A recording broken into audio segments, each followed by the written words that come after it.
The most discouraging stage of investing is not the crash. It is the crawl.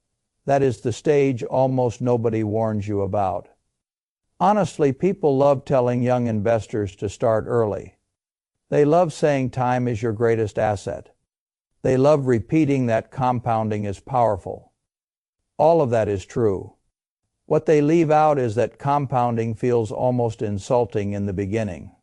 You check the balance, you put more money in, you check again, a year passes, then another, and the account still looks so small that your discipline feels almost ridiculous. That is the moment when a great many people quietly sabotage themselves. They do not fail because the math failed. They fail because the emotional experience of early compounding feels so unrewarding that they begin to think the whole process is a trick. I have watched this happen for decades. A person does the right thing. He earns, he saves, he invests, he does not speculate, he does not touch the money. He is trying in good faith to build a better life. Then one evening he opens the account, compares the balance to the years of restraint it took to create it, and thinks something dangerous. Is this all? That question has destroyed an astonishing amount of future wealth. Not because it is irrational, because it arrives before the account has reached the stage where the engine begins doing visible work. The beginning of compounding is hard because the account still depends mostly on you. Your contributions matter more than the returns. Your behavior matters more than the market. Your discipline matters more than your brilliance. And because you are doing almost all the lifting, it feels like the machine is broken.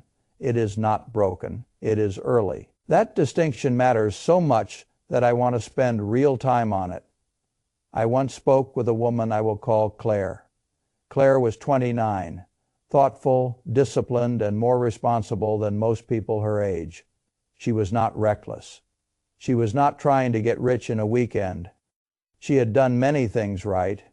She had opened the account. She had invested every month. She had not touched the money when friends were using theirs for cars, trips, weddings, and all the other purchases that masquerade as adulthood. She had been at it for years. Then she looked at the total.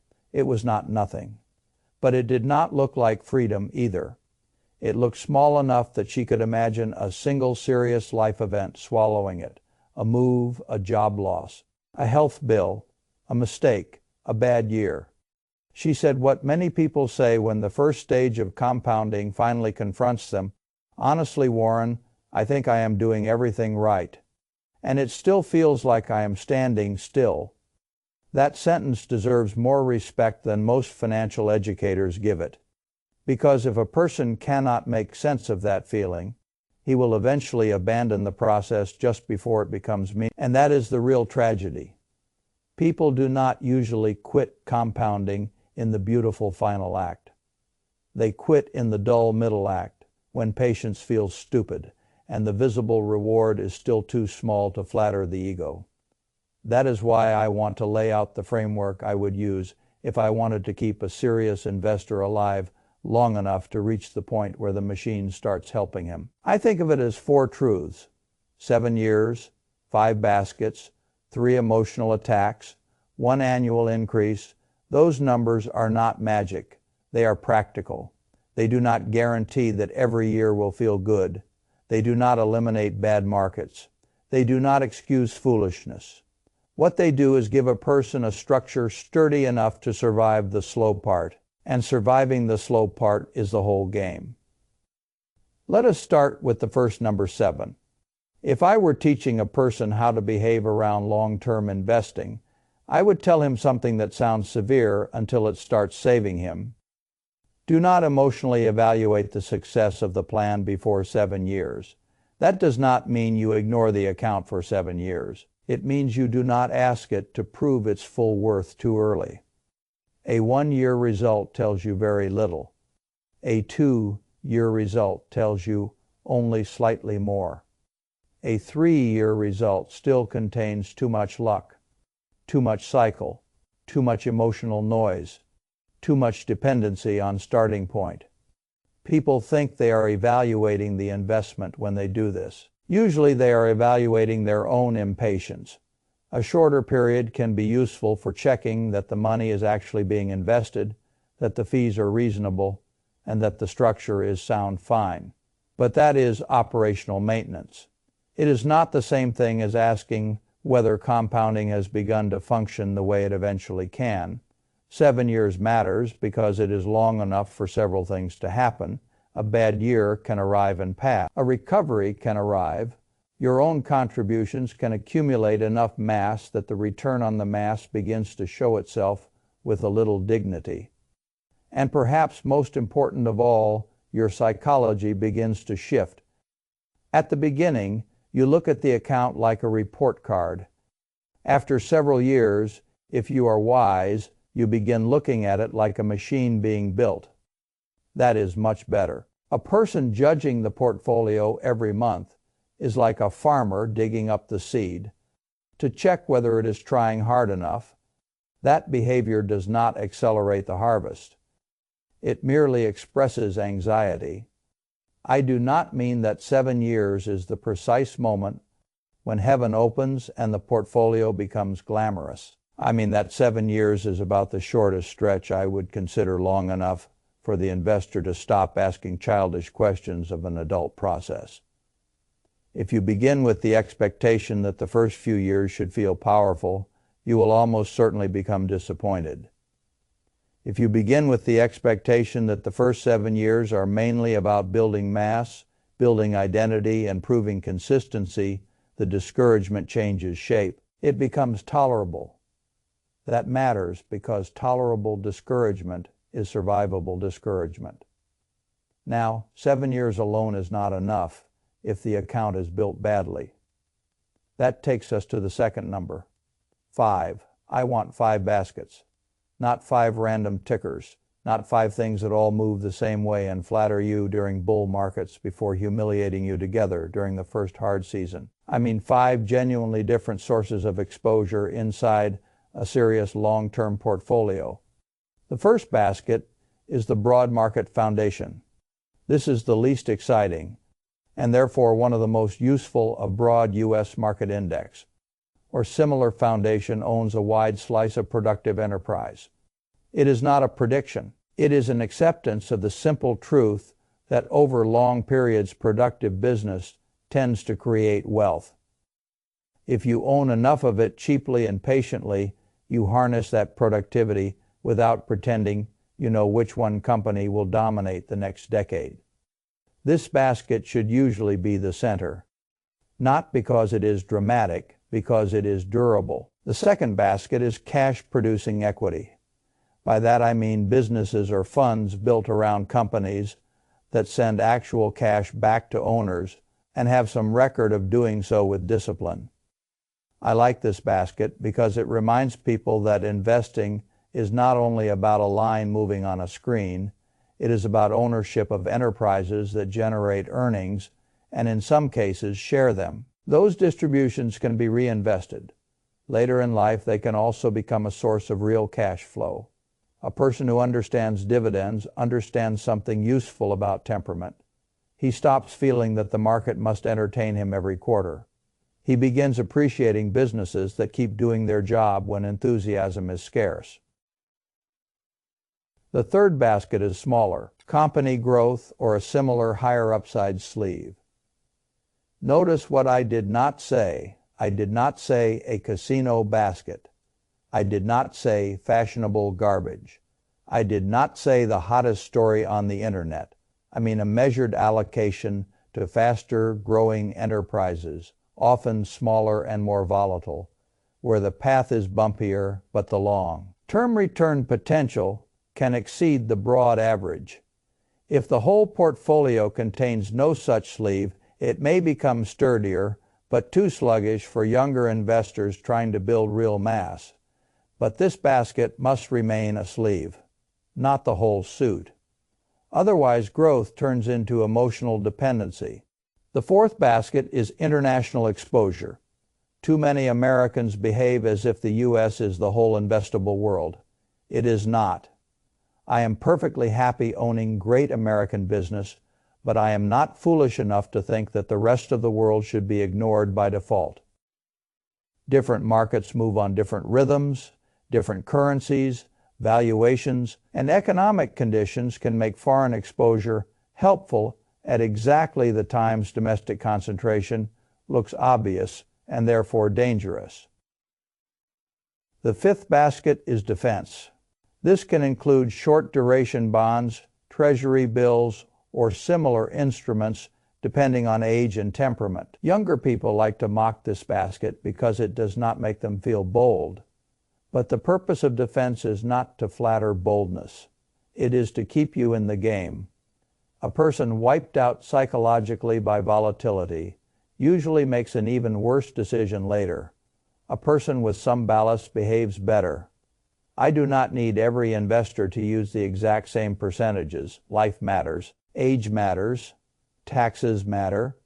Income stability matters. But I do want the principle clear. 5 baskets create structural dignity.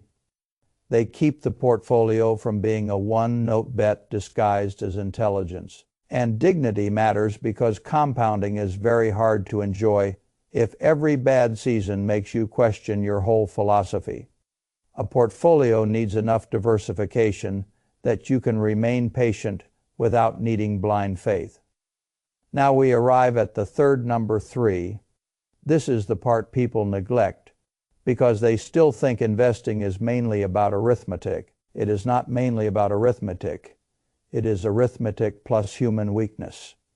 The weakness arrives in 3 recurring emotional attacks. The first is doubt. Doubt shows up early.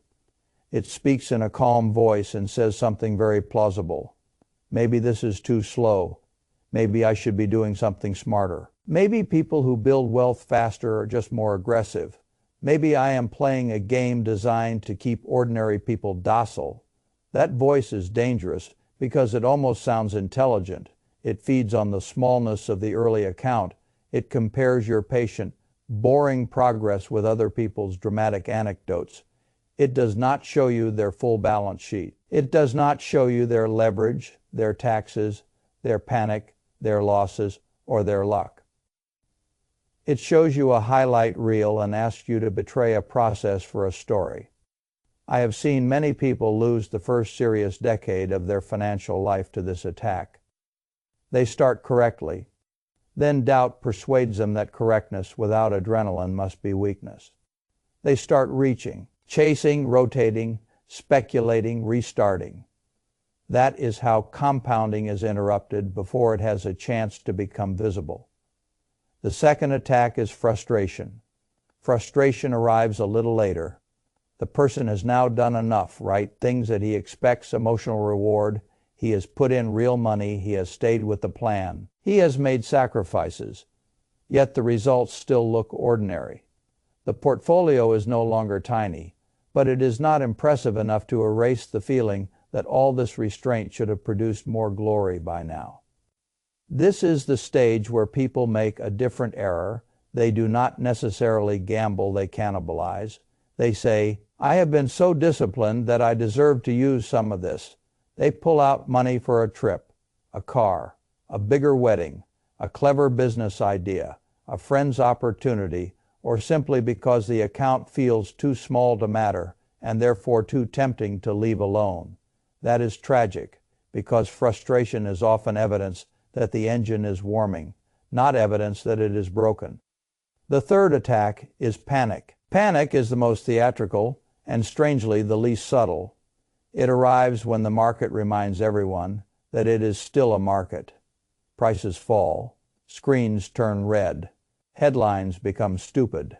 Friends ask whether you got out in time. The person who thought he was a long-term investor begins wanting immediate emotional relief. What makes panic so destructive is that it disguises surrender as prudence. The investor says, I am just protecting what I have left. Often he is doing the opposite. He is turning temporary volatility into permanent amputation. Every serious market setback teaches the same lesson to anyone willing to learn it. The fall feels final while it is happening. Later, it looks like an event inside a much longer march. People who keep buying through panic do not feel clever in the moment. They feel sick.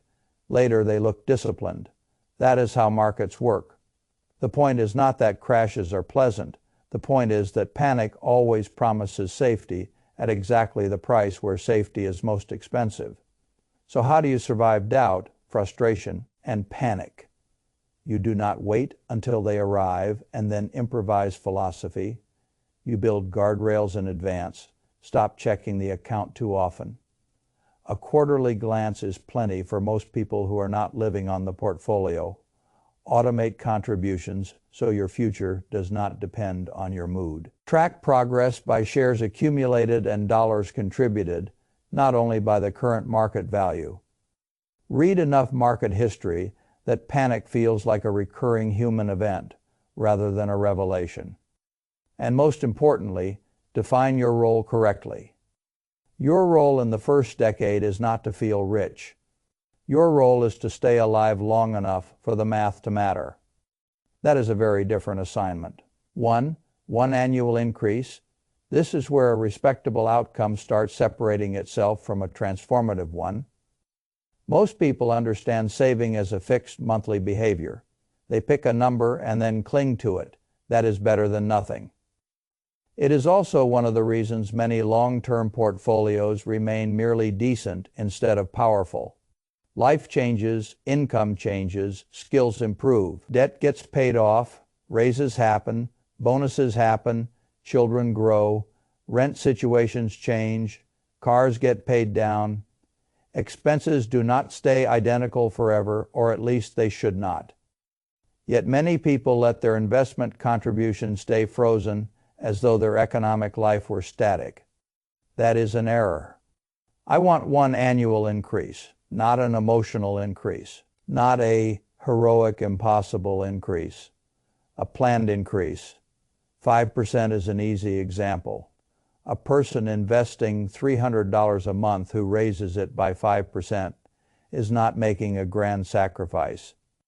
He is teaching his financial life to grow alongside his earning life. That is extremely powerful because the rising contribution keeps adding fresh force to the compounding base, even as the base itself begins working harder. Static contributions build something. Rising contributions build much more. People underestimate this because the annual bump feels small. Small, repeated things are where compounding lives. A $10 increase here, a $5 increase there. A larger percentage after a raise. The person barely feels it in real time.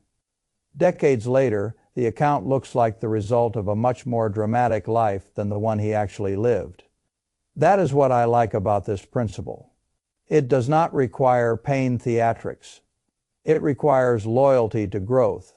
I have often compared investing to pushing a heavy object because the image is true. In the beginning, you are sweating and the thing barely moves. But once the mass exists, once the momentum exists, once the machine has some real size, everything changes shape. The effort is still there. It is simply no longer alone. That is the flip people are yearning for when they look at their disappointing early account. They think the flip will feel like a miracle.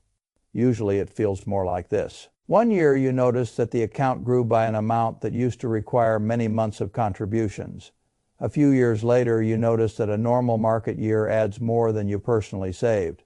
Later still, you realize that the account is now doing a kind of labor on your behalf while you are asleep. That is the real turning point. And it never happens for the people who quit in the insulting phase. Let me show you why the insulting phase fools so many people. Imagine a person who invests every month for 5 years and ends up with a balance that feels painfully ordinary. What does he see? He sees the years, he sees the restraint. He sees what friends spent on immediate pleasures. He sees how small the account still looks relative to the effort. What he does not see is that the first years were never mainly about visible growth. They were about building the base from which visible growth can later emerge. The beginning is construction, not display. People hate construction because construction is messy and unimpressive. A half-built bridge does not feel majestic. A half-planted orchard does not look like abundance. A half-filled reservoir does not feel like security. Yet none of those things can be skipped if the later stage is to exist. Money behaves the same way. The first stage is not there to satisfy the ego. It is there to create the conditions under which later satisfaction becomes mathematically possible.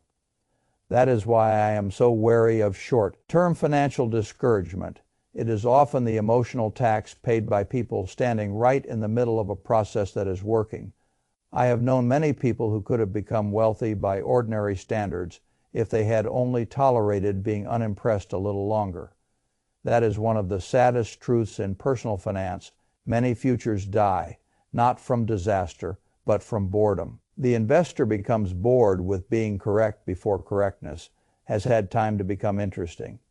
That is why I want a structure as much as I want a philosophy. Philosophy is what you say you believe.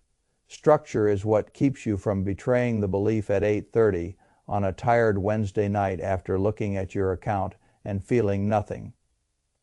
Write down the 7-year commitment. Write down the 5 baskets. Write down how you will behave during doubt, frustration, and panic. Schedule the annual increase. Then stop negotiating with yourself so much. A portfolio is not improved by constant emotional meetings with its owner. I would also tell people to stop measuring early success by balance alone. That is crude. Measure contributions made without interruption. Measure the percentage of income captured. Measure whether you stayed in the plan through discomfort. Measure whether the annual increase actually happened. Measure whether your portfolio structure improved. These are better early indicators than the current balance because they assess what you control. The market will do what it does. Your job is to remain the kind of owner who can benefit from its long-term usefulness without being thrown off course by its short-term theatrics. A few other truths belong in this conversation. The first is that fees matter. A person who stays patient but pays too much friction to middlemen can still end up disappointed. This is one reason I prefer simple low-cost structures for most people. A high-fee portfolio asks the investor to be patient and still gives away too much of the reward. That is insulting. Patience should be paid, not skimmed. The second is that taxes matter, especially once accounts grow. A person who keeps interrupting the process by trading too much and realizing taxable gains unnecessarily is quietly fighting against his own compounding. This is another reason. Boring tends to beat exciting. Exciting people often generate taxable noise. Boring people often allow capital to remain invested and working. The third is that earning power matters. A 7-year commitment with 1 annual increase is much more powerful when the person is also becoming more valuable. One of the best returns available to a young investor is increased earning power. A person who raises his income and directs some of that increase into the portfolio accelerates the curve dramatically. That is not separate from investing. It is part of intelligent investing in the broad sense.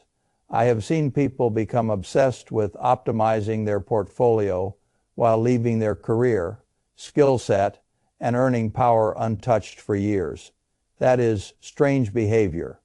Your personal earning machine may be the most important asset you own in the first decade. Improve it. But again, sequence matters. Do not improve income only to inflate lifestyle. Improve income and feed the machine. That is how the curve begins to look different. I also want to say something about age because it changes how this framework should feel. A person in his 20s or 30s should not be discouraged by the smallness of the early balance. He should be encouraged by the cheapness of his mistakes and the length of his runway.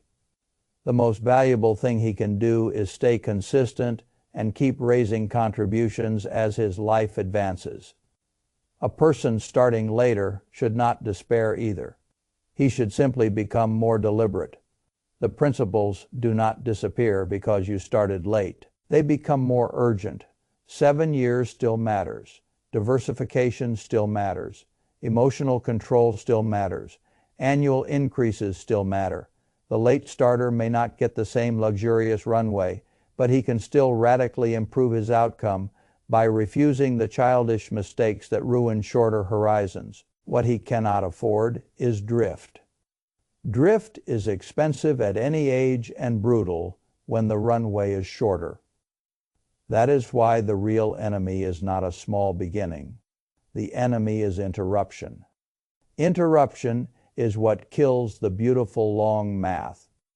A person who keeps starting, stopping, changing philosophy, chasing excitement, withdrawing, or failing to increase contributions with life progress is not simply unlucky. He is repeatedly resetting the snowball. That reset may not feel dramatic in the moment. Over decades, it is devastating.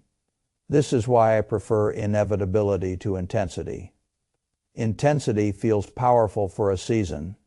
Inevitability wins over long stretches. The investor who behaves predictably, sensibly, and with increasing force every year can end up astonishing people who once pitied the slowness of his beginning. And that, in my experience, is how many fortunes actually look from the inside.